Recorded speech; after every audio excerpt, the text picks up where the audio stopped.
les berceaux. La vie est ainsi faite. On dit, le monde est grand. On a, comme l'oiseau, des instincts d'émigrants.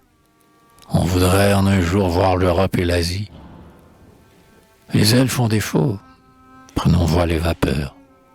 Nous fretterons un brick ou quelques bons clippers qui nous emportent au gré de notre fantaisie.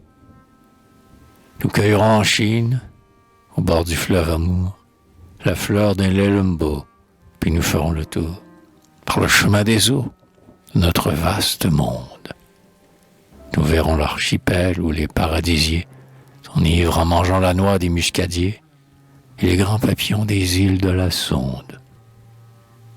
Dans les chaudes clartés d'un ciel oriental, nous verrons s'élargir le cèdre horizontal sur de riches fonds d'or étageant ses ramures, tandis qu'à son réveil, la brise du matin s'y complète à rythmer, comme un orgue lointain, en son religieux ses plus graves murmures. Sous des vents réguliers pour le navigateur, nous changerons de ciel en coupant l'équateur.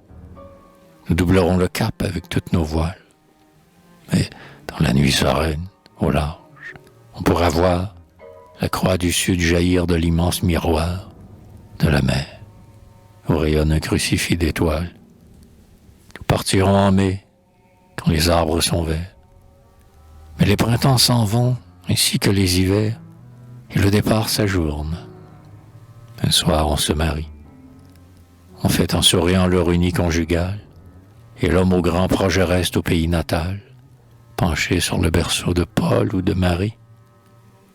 Dans l'oubli de soi-même, on écoute, penseur, et l'oreille charmée, un vieux refrain berceur, qu'à ces beaux endormis chante la jeune mère. À cette voix émue, au timbre musical, cadencée en sourdine, on est patriarcal, comme au temps merveilleux de la Bible et d'Homère.